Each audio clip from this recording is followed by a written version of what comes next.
Hello, viewers. I'm SB, And I'm Amabel. and welcome back to a new section, class, segment, lesson here in Amabel Goes to Forex School. We're tackling Age of Wonders 4 today. This is part 13, something like that. We've looked at a lot of 4Xs at this point, and things that are almost 4Xs. I'm gonna claim that this is full on, fully meets the definition. Amabel, how are you doing? I'm doing okay. I mean, I'm recovering from an illness, but Yeah. So if I don't say too many words in a row, I'm okay. Yeah, I'm excited for this, though. I try not to throw to you too early in the intro. All right, so I'm really excited for this one. this comes right after Total War Warhammer and John Schaefer's at the Gates for a couple of reasons. For one thing, this game is so tooltip heavy. Let me just get in here and hit new game just so you can see what I mean.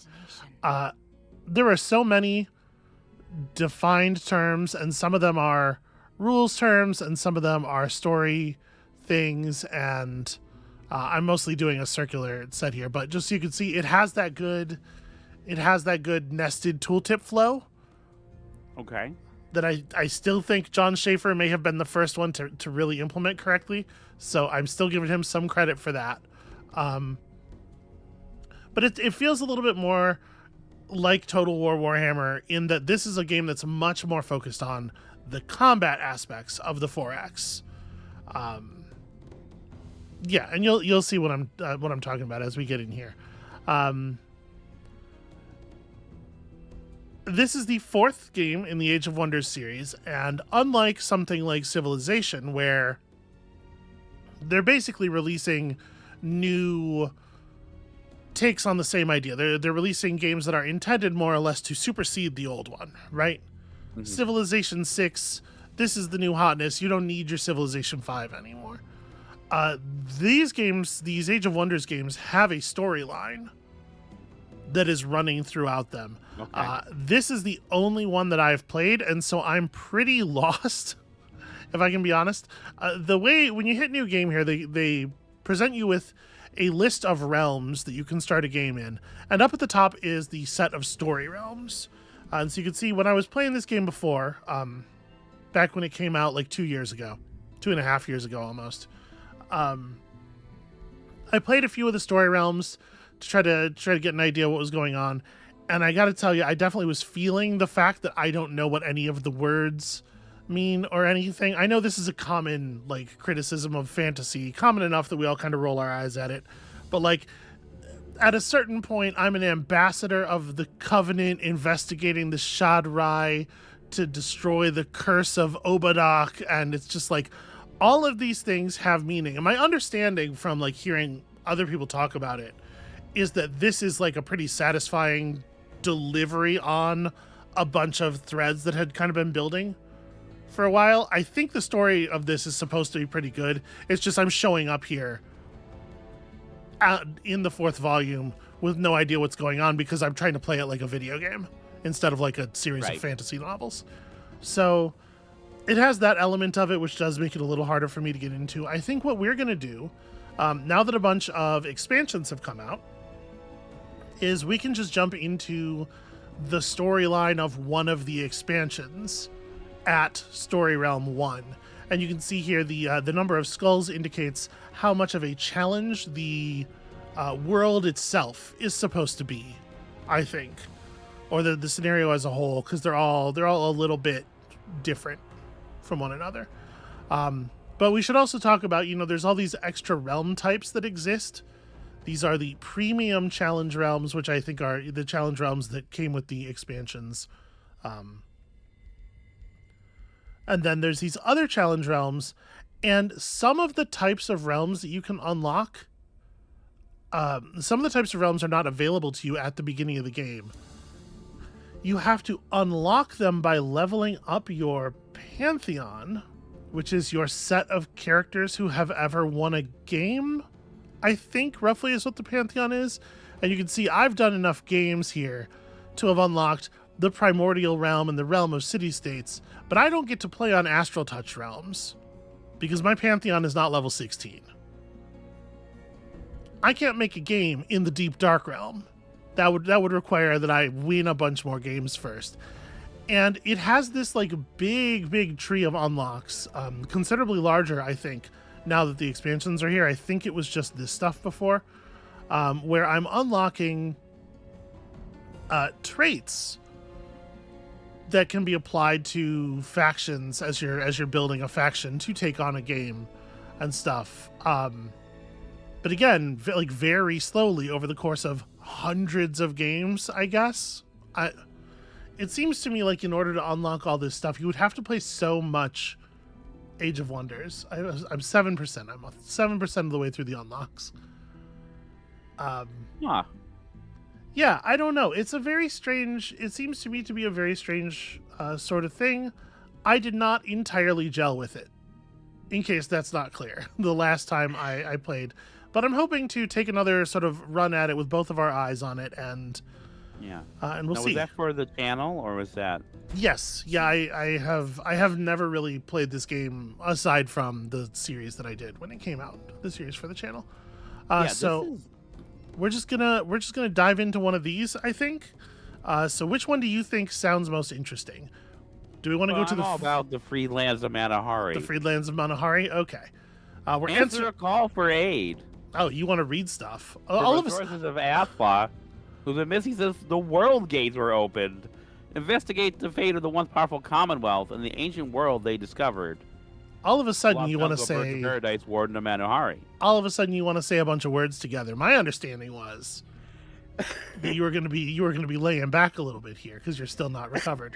So Athla, of course, is one of the oldest of the worlds within the Astral Sea. One of the oldest worlds within the Astral Sea. These things down here are actual gameplay modifiers. So this is tropical provinces and forest province features are more common. River province features are more common. Arctic, desert, and desolate provinces are rare. So this is just sort of setting up the climate of the world. This realm is home to many birds, civilized and wilds. So we're going to see a lot of avian free cities and great bird nests. These are infestation spawners, so somewhat analogous mechanically to like the barbarian camps of the more historically themed games, where it's just like it's a place that spits out hostile units. But of course, in a fantasy setting, it's so much easier for you to just have like, this is monsters. There's monsters here, right? Yet another reason that I don't think these games should ever be historically themed. Like all of the problems they present are so much more easily dealt with by science fiction or fantasy. And bird units in general are going to be common. And then the Warden of the Manahari is a trait of the realm. This realm is protected by a powerful progenitor golem, which will periodically launch attacks on any enemies of the native Krasura, which is a people. Okay. Only after the opening of Grexelis and the return of Endalon is their history and heritage being rediscovered. Okay. I'm with you. I love fantasy. To be clear, I love fantasy, and I love a really dense setting with a lot of history. I am not trying to be like, oh my god, unfamiliar word, how stupid is that? But it is, you can't help a little bit being sort of like lashed by the inherent silliness of it when you're coming in from the outside. Yeah. When you come into it and it's real thick like that, and you're not really oriented. It's let's at least. I have been on so many dates where someone described the lore of their fantasy world to me, and it's just this is the experience. Read my fantasy novel. Okay, so now we have to select the faction that we're going to be playing as. The game comes, of course, with a number of sort of classical fantasy factions and their boss. You have the sort of character of legend that you are kind of playing as. So yeah, there's, Necron the Risen of the Cruel Deathbringers, and Nimue of the Chosen Children. And I do actually think this stuff is pretty cool. Like the factions and the degree to which they're different and the kind of the weirdness of them is pretty rad, in my opinion, actually. Those are the qualities you really like in Yeah. the space. You can do a lot here. You can see I have built a couple of my own over the course of the series. Here's Kayak Meat Grinder of the Red Sea Dogs, Hornfrog von Frog with Horn of the Cave Ribbits, and the mighty Gromish Metal Ear, Ratty Runesmith. I think let's maybe take something out of the classic library so that we know we're playing with something that's sort of competently constructed here. If I hit random, is it gonna pick something? Oh dear. That one is very big. Yeah, this is a very big person. Quiver before Giant King Anfudhael Shower Shaman, the Storm Giant. With lightning he carves realms where his tinkering croakers of Mokhafen thrive. Oh yes, and you can see the tinkering croakers. I would like to maybe not so much with that one. Can you give me one that's a little bit more normal? Okay, still frogs. They definitely want us to be frogs. Hail Emperor Growlin Spring Shower, Wizard King from the Beyond. Right? How we feel about that? Okay, yeah. Okay, so this is a Wizard King.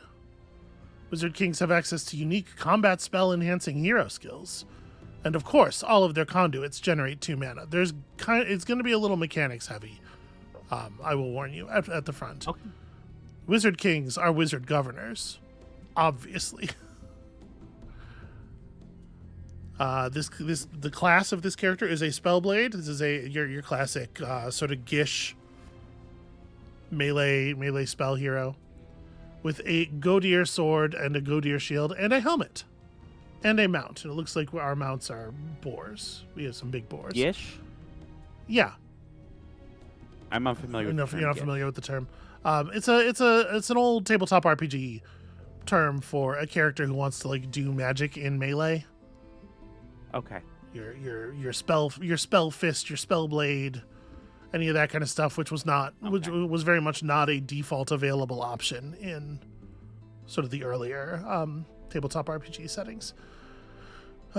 So elusive. We have pack tactics, so we deal more damage with our friends and whatnot. These are the traits of our race. So when you set up a faction yourself, you get to pick a bunch of stuff from a bunch of lists, obviously. We are resistant. We have +1 defense and +1 resistance against magic attacks, spells, and other effects. That's pretty cool. Architects. This hero thrives on the raiding of enemy territory. Interesting. So I don't think these ambitions. I think this is new. So we get rewards for winning combat in enemy territories and pillaging provinces. Yeah, we'll take them.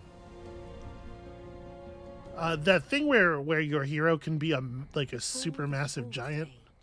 When the final world seal of Athla was opened, the Elven court and Commonwealth put aside their grievances. Actually, never mind. This is so quiet. I'm just going to talk over it and then I'm going to read it afterward. Okay. That thing where your hero can be a super giant is definitely a thing from one of the expansions. One of the expansions is all about giants, and I am not prepared to deal with whatever mechanical weirdness is part of that yet. So, the story, as we come into it here. Before the Fourth Age, when the final world seal of Athla was opened, the Elven court and Commonwealth put aside their grievances and made a brave stand against the invading wizard kings. In the wars that followed, these heroic alliances crumbled, and entire armies were cast into the depths of the astral sea. Seems bad. Seems like a bad thing. There we go. The dreadnought Edward Portsmouth and the sorceress Larissa commanded the vanguard of Commonwealth war machines. After they plummeted into the astral sea, they were adrift between worlds, haunted by lurking horrors. Only Larissa's magic, paired with Edward's resourcefulness, protected the castaways from the magical currents. So I think we are to understand here Dreadnought as a person, not a ship. Okay. Upon first reading, for me at least, this is like the Edmund Fitzgerald, right?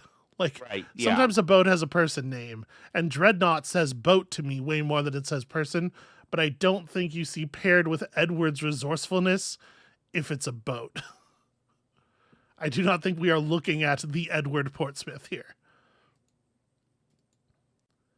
After what felt like an eternity of torment, the drifting remnants of the Commonwealth sensed a shift in the currents and happened upon a realm which appeared out of nowhere. The survivors met its inhabitants, an ancient, knowledgeable people called the Krasura. Negotiations were challenging, but the survivors were allowed to recuperate from their trials. Edward's mind, however, did not seem to recover. Over time, his resentment toward Wizard Kings grew, and he vowed to free the entire Astral Sea from their curse. He started traveling to other realms to liberate them, leaving devastation in his wake as he condemned and hunted anyone who would support or even tolerate the rule of any Wizard King. I mean, that's to the Wizard Kings. Classic.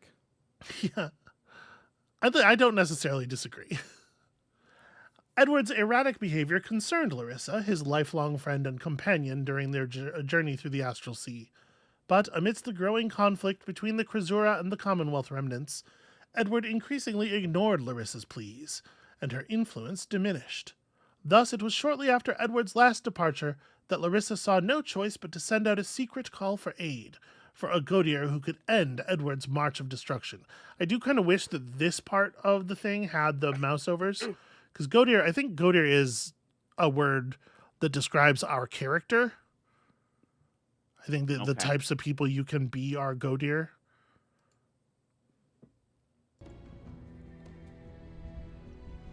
It's like there's Wizard Kings and then there's one other kind of thing, and those things together are the Godier. But we can, there's, an in-game encyclopedia we can have a look at here. All right, so Growlin Spring Shower, this is us. Of some import, we start with the Tome of Beasts, and we have these affinities. 3 leafy one, 2 of that one, and 1 of this one. They are not giving me mouse overs. Oh, there we go. Empire Chaos Affinity, Empire Shadow Affinity, and Empire Nature Affinity. These affinities, there's 6 or 7 different ones. These govern a lot about the way our power is going to grow, as you will see. So a new ruler emerges. Explore your surroundings, expand your domain, prepare to face your rivals, and become the master of this realm. Your choices will shape this new Age of Wonders. So you have the Tome of Beasts, which is gonna give us our initial spells, and then we are Adept Settlers. Founding cities cost less Imperium. Newly founded cities get +1 population. Pretty good. Also, our city cap is increased by 1 at the beginning of the game, and we are Ruthless Raiders. The nearest city owned gains +3 gold and +3 draft per tier of units killed after successful combat. And we get some random hero items to start with. So draft is an interesting resource. One thing that this game has done that I think is very interesting is it's separated the, in Civilization and many games like it, you have a resource, the hammers or gears production, general production. Yeah. And this is the resource used to build things in town. And those things can be tile improvements, or they can be buildings, or they can be military units. This game separates that resource into the resource used to make military units and the resource used to make other things. Okay. So you have production and you have draft.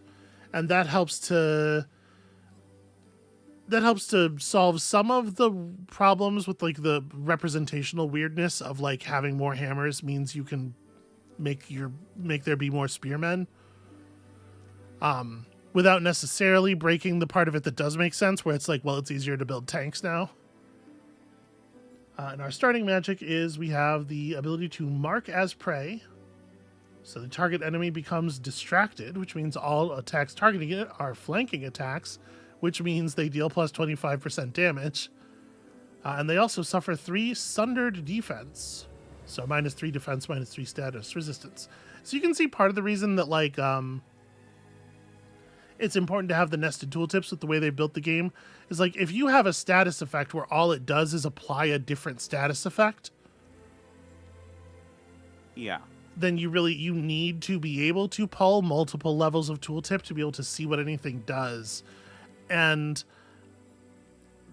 to some degree, I might argue that this is a system complexity, like maybe just telescope this down a little bit. But there's also a good modular design sense in which this is ideal, and if you can do the multi-phase tooltip thing, then this does offer you a lot of mechanical hooks, right? Yeah. To be able to affect enemies who are specifically distracted or who are specifically flanking, or in any case.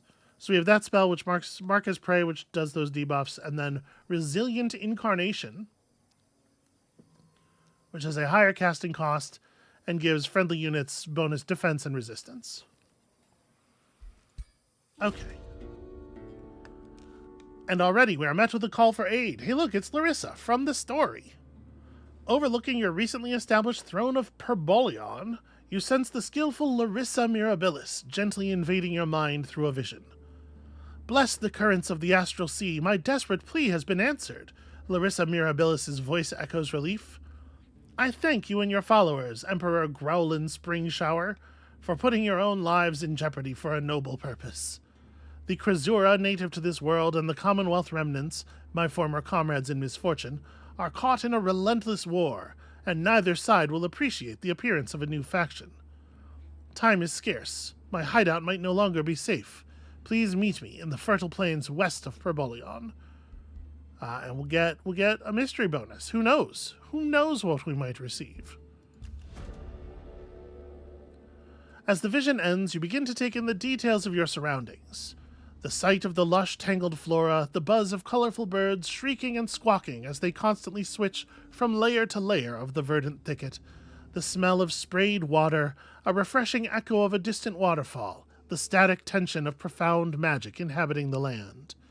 The sensations of Manohari's jungle are enticing, overwhelming, even intrusive. This Larissa Mirabilis takes you for a savior. Reflecting on your decision to venture to Manohari, you cannot help but smile.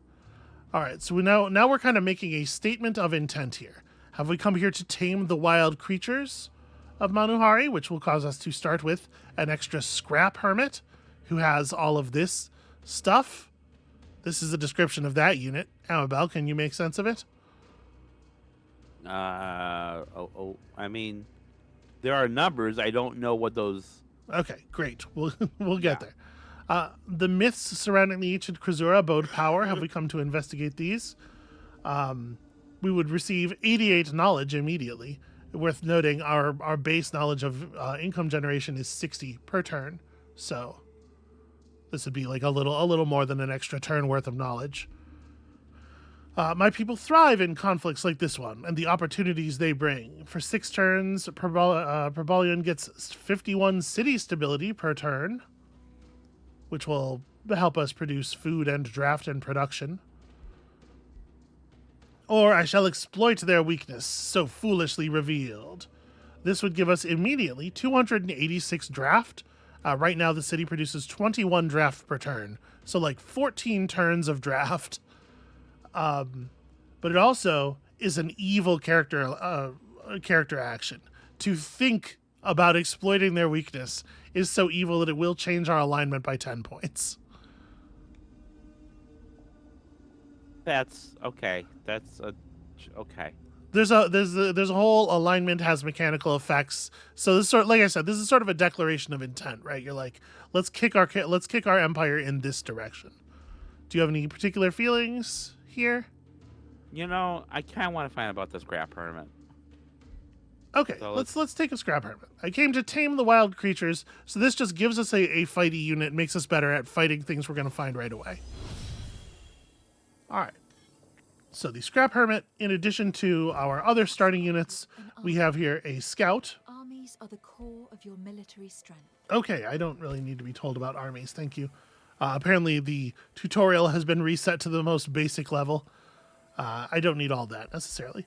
So this is what they usually do. They give you a single army that is just a scout unit. This is one of those games that uses, an army as multiple units on a tile.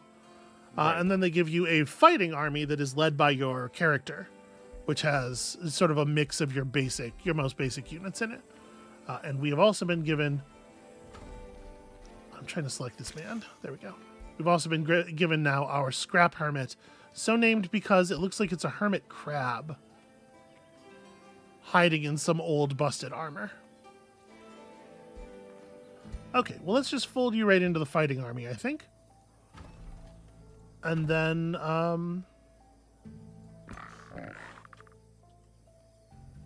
so we do have some Marauder Guard and stuff around, some hostiles. Let's just go get in a fight right away. Okay. Okay, we ran out of movement. I will be able to engage in this battle next turn. Because I do want to show you the combat system. I think a lot of things are going to kind of come into clarity once the combat system is revealed. We also have some treasure laying around, which our scout can pick up. Now, Larissa said west of Perbalion. What do you think? Do we want to move our scout out there, or do we want this to be a thing we pursue with our army? With the army, I think. Okay, so we'll just have the scout run around and collect treasures and stuff for the moment. There's a gold stash here. A fortune worth several lifetimes, for a lonely peasant, at least. And indeed, we found 77 gold. We started with 300, and we make 80 per turn. So, it's not a small amount. There's a gold vein here in this region, which is interesting, and will definitely come into play in a moment. And then we'll be able to reach that next turn. So, let's set our arcane research. Show me the tome library. Here's the deal. We started the game with a tome. Yeah, the tome of beasts here. Acquiring these tomes is a huge part of the game. So we will start by learning more things from the tome that we have. And once we have learned a certain number, I don't remember exactly how it works. Okay, next tome in 4 research cycles. So after 4 researches, we'll be offered another tome. And we will climb up to more and more complicated tomes. You can see there are tier 3, tier 4, even tier 5 tomes that have more powerful stuff in them. So if we increase our rate of research, we'll get to more powerful spells and whatnot more quickly. And that's sort of this game's version of a tech tree. Okay. It's very magic focused. You can see the researches do not all take the same amount of time necessarily. Some things research faster, either due to an affinity that your faction has for that particular kind of thing, or just because it's a faster thing, usually because it means it's a weaker spell or something. So you have some choices you can make there. And you're always just shown like a handful of the things that are currently available to you. And we can shuffle what's being shown to us here. Just make 3 new draws from the bag at a cost of mana. We can pay some mana for that. So what are they showing us right now? The spell of Animal Kinship, a minor race transformation, makes the target race more bestial and connected to animals. When adjacent to a friendly animal, both units will get plus 10% damage and plus 10% critical hit chance. So minor race transformations, once you learn one, you can pick a race to cast it on, and it will, it just adds some kind of bonus effect. I think you can be affected by any number of minor transformations. There are also major transformations, which you can only have one of on any given race that have, like, obviously much more dramatical type effects. The spell of Call Wild Animal will choose a tier 1 or tier 2 animal unit to add to your army. The available animals depend on the type of terrain the spell is cast on. That's an interesting way to work that.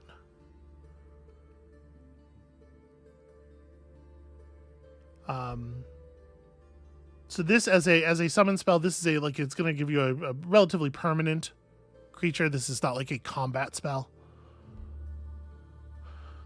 And this is a support unit. So the tomes do have units in them as well, and you can learn units that are related to the tome's focus, and then be able to build those units with your draft.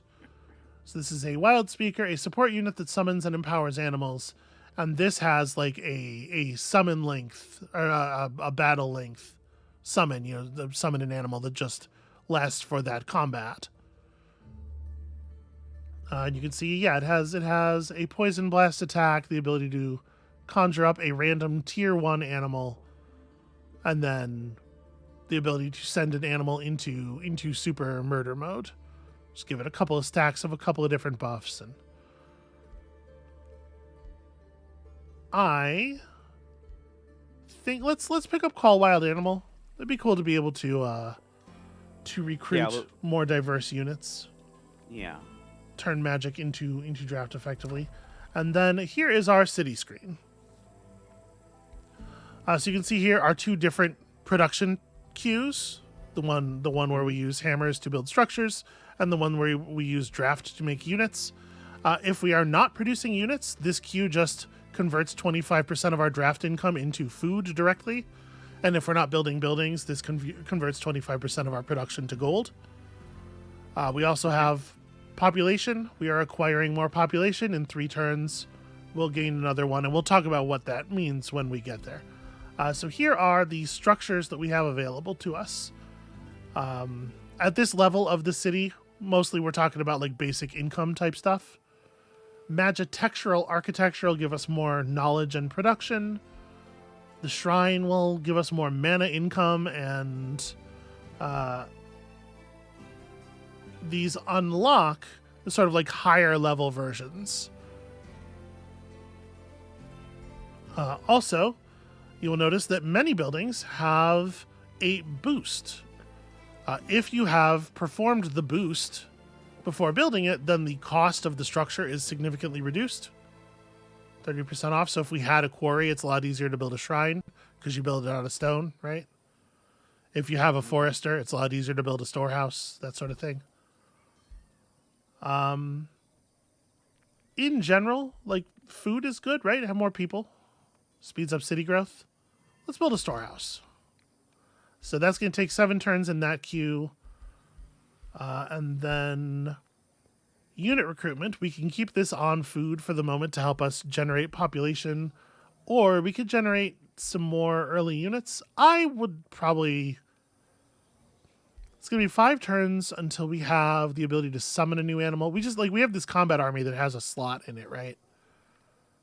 So I'm kind of thinking, like, how do we want to fill that right away?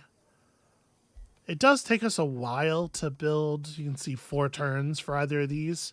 I think we'll just leave that slot to be filled by Call Wild Animal, maybe. And so with that, I think we are ready to end the turn. You can see down here our alignment. We are at -10 because of our Ruthless Raiders trait. So being evil is giving us a -100 relation with free cities and rulers that have neutral or better alignments, and causes random events that occur to have a 10% chance of being negative, 10% higher than normal. Yeah, okay, I think we can hit end turn here. Our opponents are moving around, doing whatever it is they're going to do out there in the fog. Architects can build monuments, powerful province improvements, It's true. dedicated to the affinities. All right, we're going to worry about that stuff later. First of all, hooray! We found a Wand of the Rising Undead. When equipped, gives Raise Undead. Friendly undead corpse is revived with 60% of its total hit points. A non-undead corpse will come back as a zombie instead. So if you have units that are undead, this can just pick them back up instead of turning them into crappy zombies. Okay. Which is pretty fun. Let's open the hero screen. So you can see our hero character here has these stats and these slots open. We have this fancy sword and this fancy shield. This is a wand, and so it can be placed in our range slot over here. I think this is... Oh, no, it's just... Okay, it's just it's sort of a general trinket type slot. Okay, so we've added that spell to our capabilities. As we level up, you'll get stat increases and stuff. Your hero will gain abilities. Right now, we are Renown level 1. It would take 100 Renown to level up. And at this level, each conduit or research post gains city stability. We get more casting points. Casting points are important. Population starts granting knowledge at level 3 if you're... Okay. Yeah, That's all good stuff. And then what else can our little scout do for us? So there is there's an outpost of Marauder Guard here. Something scary. Oh, and down here, treasures. An Inferno puppy. Okay. All right. So one thing that's immediately relevant. The combat stats, obviously, we'll talk about in combat. One thing that's immediately relevant is every creature has its own movement type. You can see down here at the bottom. This has 48 points of the movement type Desolate Walk. So it's a walk, but moving through ashlands and chasms is cheaper for Desolate Walks. Real good at walking in places where you're not supposed to be. This Inferno puppy is going to come over here because he's going to join the army. All right, and let's do a combat. Now we're gonna totally slaughter these guys. We can auto combat this, and it would be a trivial victory. But we're gonna do this one manually because you got to see the combat system and come to grips with sort of the complexity of the units here. Yeah, you know that's what I'm here for. So anytime we get into combat, it's gonna pull up one of these combat hex grids. The enemy is getting to move first here in this particular fight. And now it's our turn. So we have all these units. Every unit has a variety of stats and stuff here. You can see the retreat area where we must move our units to if we wish to have them flee from the battle. Every unit has 3 action points. Units use their action points to attack and use abilities, but also to move. So you can see here an indication whenever I mouse over a hex, it tells us how many action points will I have left after moving to that space. So we could run all the way up to here on 2 points or about this far on 1 point. Different terrain tiles have different rules. These are stink flowers. Units passing through or ending their turn on this hex will become distracted for a turn by all of the stink. And then there's foliage, which is slowing but obscuring. Harder to hit with ranged attacks if you're standing in the trees, right? What is this? This is a fire pit. Okay. So we have down here a number of abilities. All our units can go into defense mode. Most units, I think, can go into defense mode, causing them, of course, to gain some defense and resistance and ending their turn. If after moving you have any action points left, you can attack, of course. Many attacks cost just some, or many attacks and skills just cost some number of action points since they have that many circles beneath them. But as far as basic attacks go, you're going to see some of this. So the deal with melee strike is when I perform melee strike, it's going to consume the rest of my action points, doing 1 strike per point. Okay. So if we're able to get close to the enemies with more points left, we get more hits. In the top right of that, there you can see the damage. It does 9 of that damage type and 3 of that other damage type. And I don't remember what the symbols mean off the top of my head right now. You can see our enemies have grouped up over here. We also have this channeling ritual, allowing you to cast an additional spell this turn, but it starts on cooldown. Okay. Yeah, not available to us immediately. So it is a little bit of a shame our enemies are smart enough to have run into adjacent spaces here. You can see when we mouse over things, these swords and the tiles adjacent to them, indicating this game has attacks of opportunity, effectively. Does anybody move far enough to get close to them? No, not really, but we do have some ranged units. So we have ranged units that have this 3-cost Incarnate Shot, which hits a 1 hex radius with a chance of inflicting weakened. And we have our Shoot Titan Bow ability,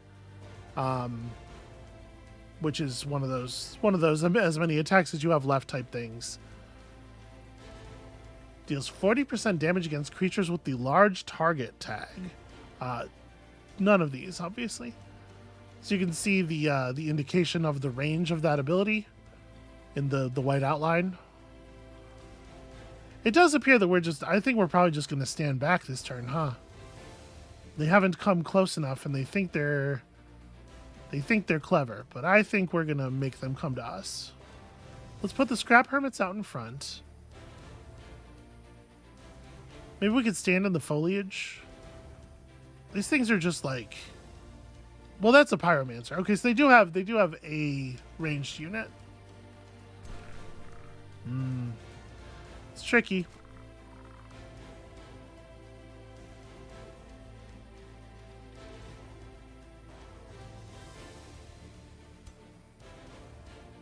So we can't move forward very much without putting ourselves in their range. But I think I am just gonna tiptoe here.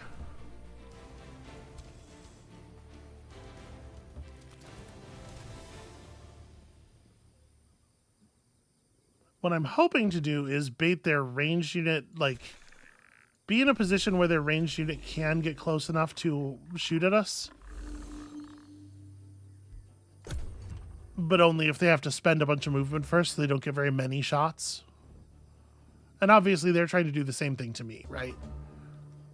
Everybody's trying to bait everybody into taking that sort of like that first kind of half attack turn. Do you feel like this is a thing that you've seen in your own games? I know there are obviously other games that work like this, and you when I said it spends as many points as you have left, you were nodding like yes, obviously. Yeah, I wouldn't say it's the most common thing that I encounter at my end of things, but like it's not an unfamiliar concept at all, and like it makes sense as a the more, especially for a thing where you are taking individual turns essentially for each of your units. Because if you look at where I come from, which my background is tabletop historical board wargaming, you tend to have a turn divided into phases where first you move all the units, then you attack with all the units, then you do this with all the units. And so, but a system in which each guy gets his little turn, having these action points makes sense, and having the amount of you do the attack and it's taking up more points for more damage, like that makes sense, and it feels a little Pathfinder-y in a way. Okay. Sure. Action economy wise. Yeah, Pathfinder 2e and its 3 action turn. That's what you're referring to there.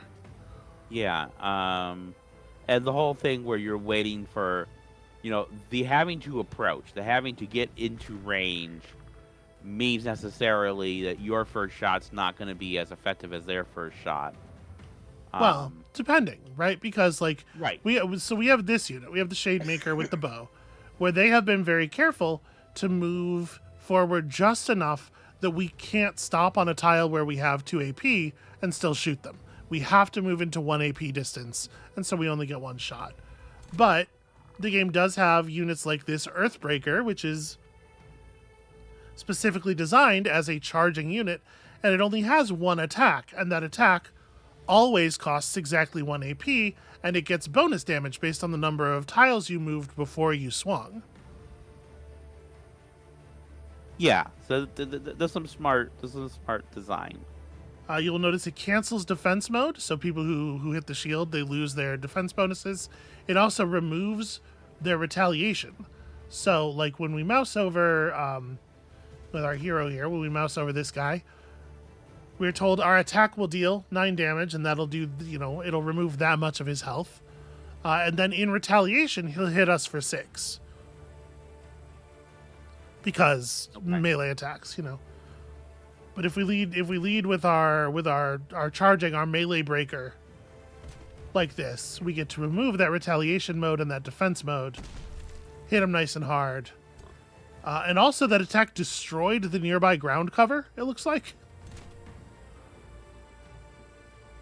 cleaves targets in a 1 hex cone for 20% of the attack's damage, and it apparently doing damage to low bushes destroys the low bushes. So now we're free to run up and melee people, melee this guy with his defense mode removed. Yeah, there's some interesting crunch here with the terrain, the scale of the thing, the different unit abilities. So this unit has ranged attacks, but you can see they're only a single AP. So the cultivator is not really negatively affected by only being able to shoot for 1 action point. And we have a magical attack here that does 14 poison damage with a base 90% chance of inflicting status vulnerability. Or cultivate nature affinity. Links to target friendly unit and dispels a negative status effect. Target gains +2 nature incarnate, which gives them +1 blight damage on each of their attacks. Effects are increased for single shot attacks. Does it say how much? Usually flat damage values are doubled. Okay. We'll try to keep it balanced on those units that do 1 attack versus the units that would use it for 3 attacks, right? And at the start of their turn, both units heal 10 temporary hit points and dispel 1 negative status effect.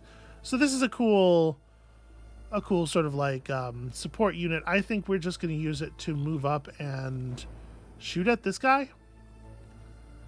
You can see our chance to hit the other units is actually much lower. And one thing I really do like about this game a lot is it's very clear about why things like that would be a lot of the time. If we mouse over here, you can see there is a red, the tooltip popping up is walking. So you can see there's a red line. Like we don't really have clean line of sight on this guy. Gotcha. Because he's on the ground and our units are standing in the way. These guys are flying. And that means that they have put themselves in harm's way.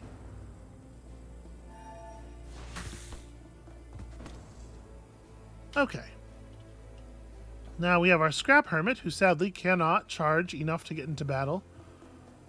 They have an Acid Spray in a 2-hex cone that deals damage and sunders defenses. Unfortunately, not quite able to make use of that. A 2-hex cone. So close. So you're just gonna shield mode. You are going to provide me with a little bit of cover here. So you can see getting closer to these units does give us a slightly better chance of hitting them. We do want to be cautious with our ranged unit. I'm only going to run us up to here. And we're going to take the 65% shot instead of the 90% shot because I want to let the Scrap Hermit protect us with its big angry claws. Makes sense. Yeah. We have lots of melee units around, so hopefully they'll think twice about approaching too directly. And then we also have those 2 spells that we were talking about that we saw as the starting spells we got dealt from our book. Spells that you cast in combat cost mana, which is the casting resource, of course, but they also cost combat casting points. So mana is a resource that builds up over time, and like we have this supply of mana, and we'll still have left however much when the battle ends. Combat casting points are a resource that is at the level of this battle. We have 60 for this battle, we'll have 60 for the next battle. So You're managing both your ability to wield magic within a single battle and then also your larger fund of magical energy, which if you want to cast a lot of spells in each battle, you really have to make sure you're putting some effort into maintaining. We're not going to cast anything this battle. It's not worth it. The fight's too easy. Okay, so they threw down some fire. Their pyromancers have cast, and you'll notice we were flanked here. These flying units ran around and were able to flank us because this game has a concept of facing, which is unique, I think, among the 4X games that we have played so far. Our units are indeed facing this edge of the hex, which means attacks from these 3 sides count as flanking and thus deal bonus damage. Let's see here. Yes, you did, in fact, put a flaming effect on the ground in the area that you attacked me from. Well, that's annoying. Obviously, we do want to kill these guys, but I also want to make sure that we get these things under control. So I think I'm going to have our Earthbreakers just charge right over here. I charged into the distraction. But now that we've removed their retaliation ability, we can safely move away. Okay. What is the range on this? So we can't use our spells while we're in enemy zone of control, and that's true for a lot of ranged attacks as well. So we got to move out.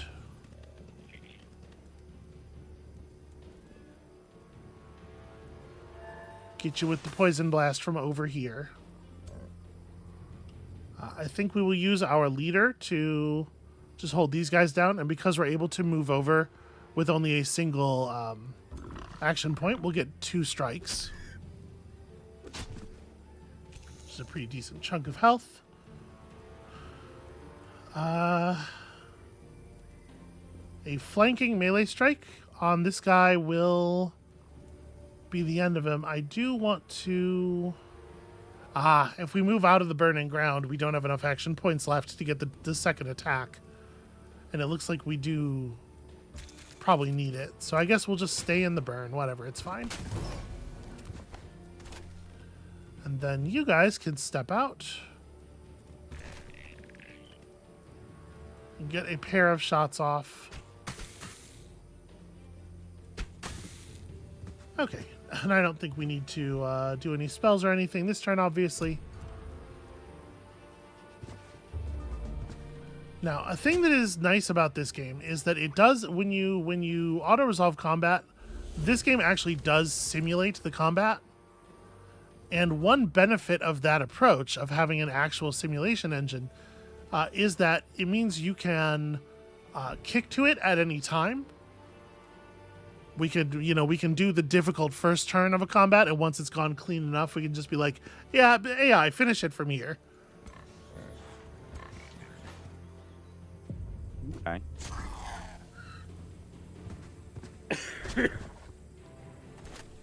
Obviously, we don't need to do that here, but it may be an option we avail ourselves of in the future.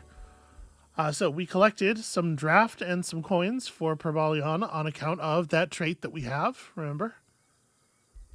You can see right the damage to our units. We did take some damage here. We can watch a replay of the battle, which is not super relevant since we were just there and we saw it and we did it. But if we had auto-resolved the battle, it might be a little bit more interesting to see what had happened. Over here we found the abandoned works of a cartographer exploring the world. Let's learn about a location. So, Pilgrim's Passage, an ancient wonder north of us. And then we'll move ourselves back in the direction of Larissa. My plan is to go around the forest rather than through it, but I don't know. I don't know if that's actually going to be faster. And then we're still working on all the things that we had started working on. So this game has like a full tactical combat game as its battle resolution system. And because they've spent so much of their sort of game design budget, if you want to think of it that way, in terms of, development time and whatnot, on that, a lot of things are very hooked into the combat system. This, in my opinion, this game is a little bit like Total War Warhammer in the sense that the higher level strategic concerns feel like they exist more as a way to give weight and meaning to the outcomes of the battle system than as the focus of the games of a game themselves. Oh, there's treasure over here, but it turns out it was being guarded. There are some horrible floral stingers on this tile. Run away, little scout. We've met the Vigilant Pentacle. Ah, yeah, there's a little There's a little city over here. Sage Ulu Cipher of the Free City Pentacle greets you with some suspicion. Salutations, Growlin Spring Shower. Your reputation precedes you. That's our evilness. He means the evilness. Forgive us for being wary. We may not share your beliefs, but we ask you to respect Pentacle's territory and independence nevertheless. We can give Ulu one of our Whispering Stones to start negotiations with the city and gradually improve their allegiance to us. So Whispering Stones are artifacts that you can... We started with one here. They're artifacts that you can give to a free city to, like it says, open up negotiations with them, but also gradually improve their allegiance. This is some Lord of the Rings shit, right? Yeah. It's an artifact that slowly turns their mind toward you. So let me assess if Puny Pentacle is worthy of my attention. Opens the overview for their city so we can assess it, or we can just tell them to enjoy their freedom. Let me hit the assess button here, because I think I am going to give them a Whispering Stone. They're quite close to us, and if we're not going to conquer them, which I don't think we are, it would be good to have them sort of on side. As you can see here, at the moment, they are in this phase of allegiance, sort of like the base tier, neutral, a little left of the middle of the bar on account of the evil. Over here, obviously, is all-out war. We can eventually talk them around to a pact of cooperation, which allows us to move within their borders and to make resource trades with them. From there, up to a pact of loyalty, where they'll give us vision over everything they have vision over, and we can even build in their provinces, and they will contribute rally points to the Rally of the Lieges, recruitment points, which is kind of it's a complicated idea, but basically, like, every 15 turns, all of the people who are basically under your command get together and say, hey, you're allowed to take this many of our units. Okay. And they'll reinforce us like an allied force in combat if, we get in a fight near their armies. Once you walk them all the way up to the top of this meter, they become your vassal proper. And they'll, follow you into war and stuff. And you can eventually integrate them into your empire, A way of taking over peacefully. Their man, Ulu Cipher, is neutral, and yeah, this is whatever. I gave him a Whispering Stone. Even if we don't do anything more with them at this point, they'll slowly be convinced that we're a great idea to be friends with. Okay, so... Yeah. Some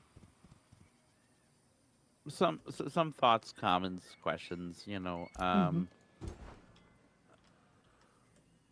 So when a game is like this, where it has basically, it is a tactical combat game with a 4X added. This is my opinion. You may not feel the same way after you see, more of the empire management mechanics, and we're about to here in a second. But is this one of the reasons why it's not necessarily your bag? No, I love a tactical combat game. I've played through, multiple full XCOM 2 campaigns and stuff. I love a tactical combat game. We'll get into it. Okay. It's a thing that requires more sight to understand. Okay. I don't want to jump ahead. Perbolion, by picking up its second point of population, has the ability to annex its first province. Your first point of population is the people that live in the province that the city's actually in.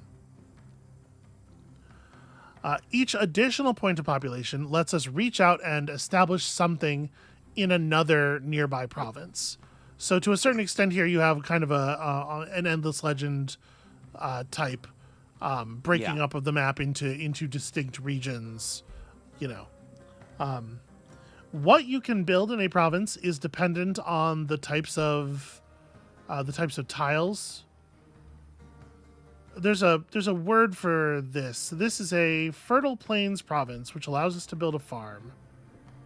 And that farm would have a base 5 food income plus 10 additional food income because there is specifically a pasture tile here. There's a resource node that is massive bonus food on farms. So this would be a really, really good farm. But the only thing this province can be is a farm. However, we can grab any of the provinces that are adjacent to a province that we already own for the city. So we could grab this province instead and build in it a quarry, which we can do because it has the rocky province feature. That's the word I was looking for. We could also build a forest because it has the forest province feature. You can see there are some tiles here that are wooded. Or we could make a farm because it has the grassland province feature. But it doesn't have any special tiles for affecting any of those. So those all come in at a base resource value of approximately 5. You see, foresters produce food and draft. Quarries produce, food and production. Quarries produce just production. Farms produce just food. Right? And you can see we have that option, that basic spread of options. In a lot of our territory here, we have a lot of like rocky foresty areas. In a couple of places, we instead have the ability to build mines due to the presence of metal deposits. So we saw that gold deposit up here, which would make for a 15 wealth producing mine. Down here, there's an iron deposit, which gives production instead. And so we could make a 10 production, 5 wealth mine. And each one of these different types of buildings is the boost, for different structures. So like if we're thinking next about setting up a shrine to boost our mana income so we can cast more spells, we might want to build a quarry somewhere. If our next thought is a workshop to give us better production of structures and units, then we should probably set up a farm.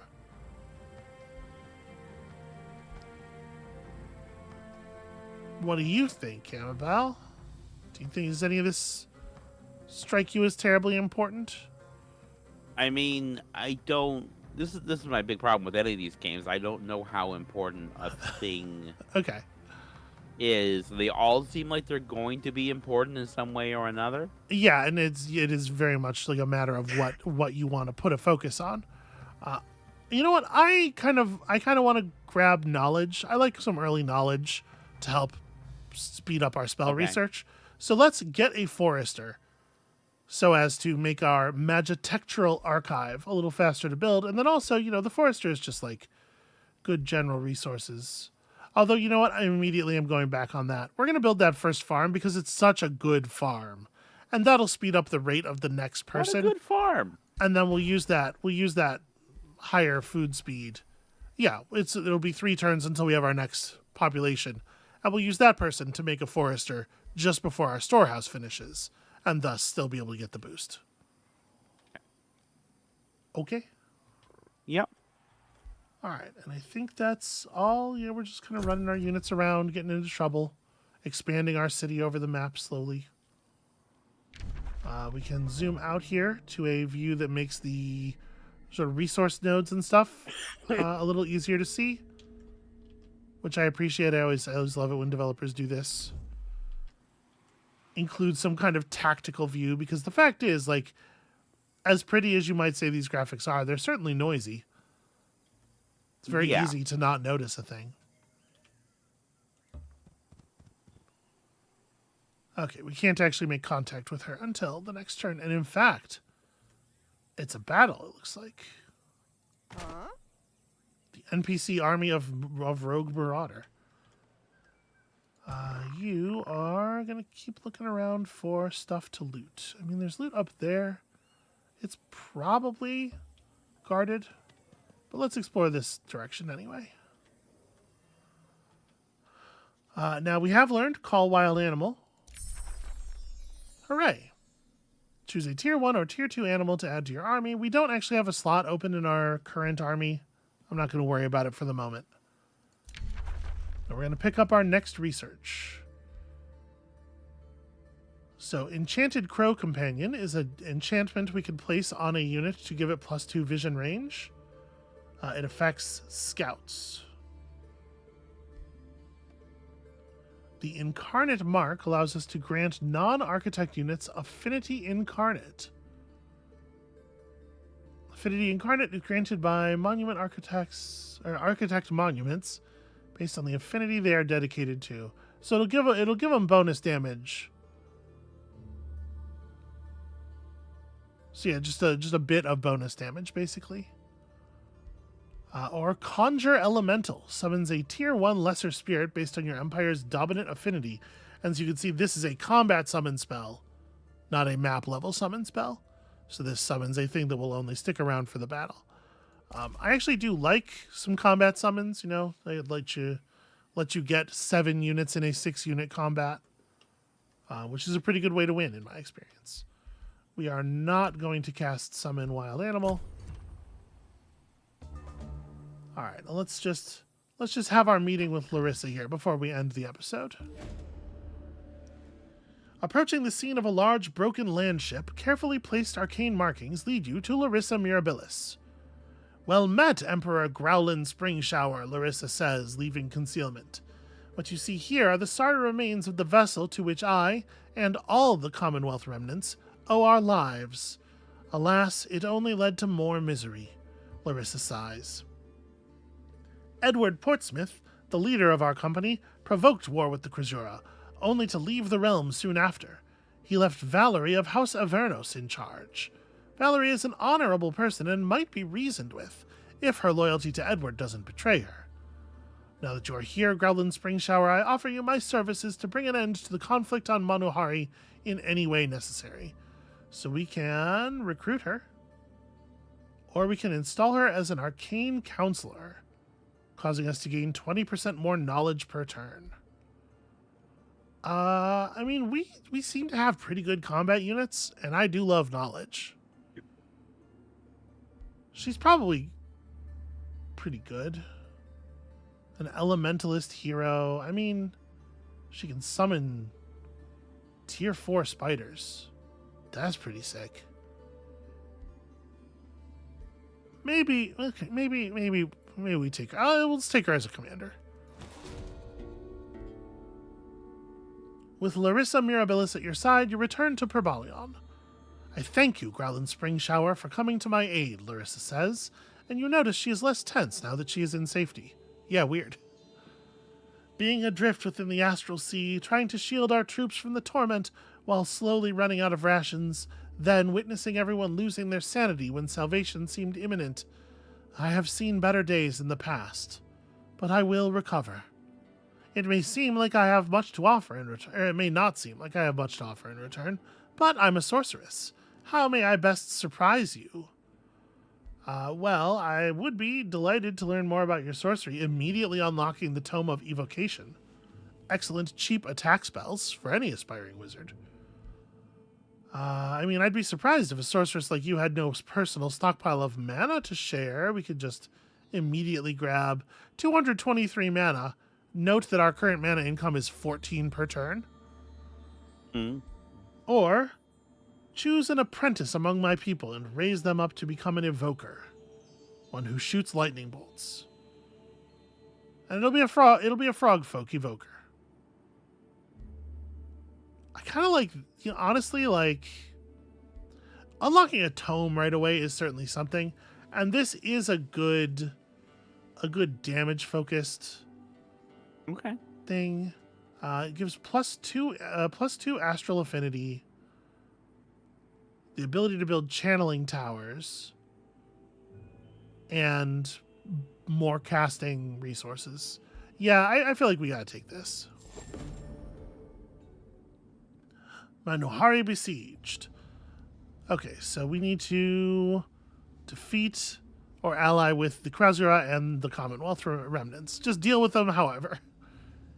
Having seen the realm and heard more about the ongoing conflict, you reflect on the situation at hand. The Commonwealth remnants and the Krasura are locked in a terrible war, that much is clear. Other than that, there are many unknowns. While it seems like the Commonwealth remnants are the obvious aggressors in this conflict, the sudden reappearance of the Krasura and their homeworld raises the question of whether they had been sealed within Grixalis, and if so, why? Amabel. Why indeed? Why would they have been there? doing that. You will need to stay attentive and form your own opinion. Whether you seek to quench this war or fan it, your actions will define the fate of Manohari. The reward for completing this quest is this is how you win the scenario. I will do what it takes one way or another. And of course, the way you win this scenario is by defeating the enemy players. So, we've got access to a new Empire development skill. So these things, as we build up affinity along the various affinity lines here, we will gain access to skills that we can learn at the cost of this resource here, Imperium. Imperium is also the resource that we pay to found new cities. So it would be 150 Imperium to found a new city right now. It would also be 100 Imperium to learn this fruitful integration skill, which allows us to found or absorb cities 2 turns more quickly and with 1 additional point of population in them. I mean, that's pretty good. Certainly. And you can see as we are acquiring affinity of the other schools, how it's sort of walking along the line toward skills that could become available to us. I mean, this is pretty good, and we'll have 140 Imperium next turn already. I'm just going to go ahead and take this. When we found our first new city, it'll be bustling right when it comes down. So we're earning affinity every turn based on our tomes. We have the General Research Tome and the Architect Tome from... I mean, everybody's got general research, obviously. Every aspiring goater knows the basics of spellcasting. And then we have the Architect Culture as part of our faction. So that's why we have this book. And then our Tome of Beasts here is giving us 2 Nature Affinity, and our Tome of Evocation is giving us 2 Astral. And we also have some affinities from our race, if you remember. So all that stuff adds up to progress along those trees. So over here, this is the wreck of the land ship. It doesn't appear to have any particular value as like a tile improvement. Or a thing that's on the tile in any case. Let's send you up to here just in case this does end up being guarded. I do want to summon a beast here. Let's call a wild animal first. This is going to take 60 mana and 60 world map casting points. There's a limit to the number of spells you can cast on a world map turn. We're just going to drop this. This is from Nintendo. What? That was topical humor. Okay. I'll assume you're telling the truth. As you can see here, we can pick a tier 1 unit easily. We can pick a tier 2 unit, just straight up better unit, but it's going to cost us additional mana. I'm pretty happy with the 1 Scrap Hermit we have. Let's get another one. Yeah. All right, and she'll take that and I don't know, run over here. We'll find some stuff for her to fight. What is our scout revealing? Okay, this is in fact guarded by 4 enemy units, no less.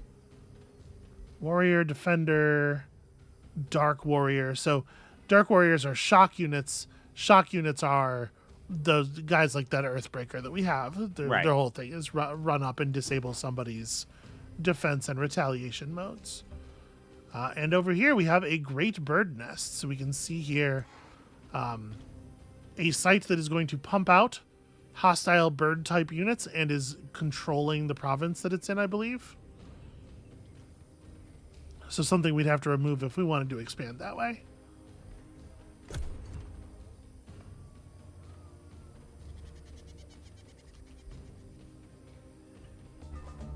I was not 100% sure whether its army was going to come after us or not. It looks like they didn't.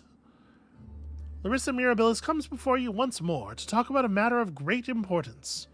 To restore peace, Larissa explains, not only Manohari should be considered, but also Edward's march of destruction across the astral sea. Larissa hesitates, but then continues. This is not like the Edward I knew. I believe, it must be, that something is affecting him, turning him wrathful and blind to reason. Directly before the conflict with the Krasura escalated, Edward was studying some of their artifacts. If I could learn more about their ancient magic...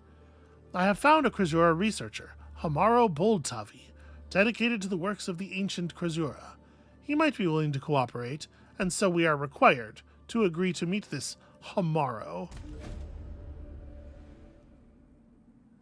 Good ascent, Emperor Growlin Springshower. I am Hamaro Boldtavi, chief investigator of the Wing of Lost Wisdom. It is excruciating, Hamaro begins his mournful sing-song. How much knowledge became forgotten by our people during the Everdark, when the stars of the sky beyond no longer shone, which is why the Wing of Lost Wisdom exists, to recover and rediscover the heritage of our ancestors.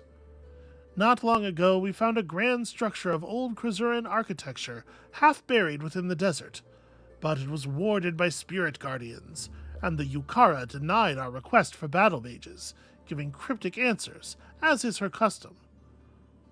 Okay, the Yukara is someone, some person that we don't know yet. If you were to defeat the ancestral guardians of this structure, we call the Eye of Manohari, we would be grateful and allow Larissa Mirabilis to partake in our research. Okay, so if we clear the Eye of Manohari, we'll get something. Hard to say what. The Eye of Manohari, down there. Look at how fancy that looks. Where is that relative to us? It's fairly distant. So if we're going to expand, we probably want to expand in that general direction. Okay, so... Amabel. Yeah. We're setting up a forester. Kaboom. Now that we've set up a forester, look at this. Magitectural architecture. It's boosted. We earned ourselves a boost. This will only take 4 turns to build instead of 1,000,000. Everything feels real slow at the beginning in my experience. Note that we can spend Imperium, that expansion resource, to immediately attract population. I'm not really sure what when it is sensible to do this.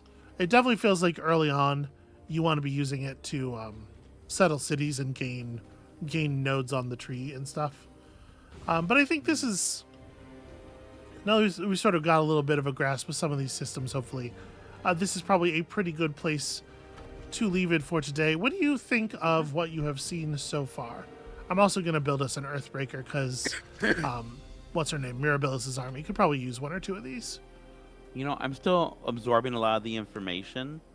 So like a lot of things are a little familiar to me. They have different emphasis than perhaps we've seen before. And I have like a couple like structural questions, but I want to formulate them a little bit better and maybe ask them next episode. As I've seen more of the stuff. I'm mostly interested to see why this one kind of bounced for you.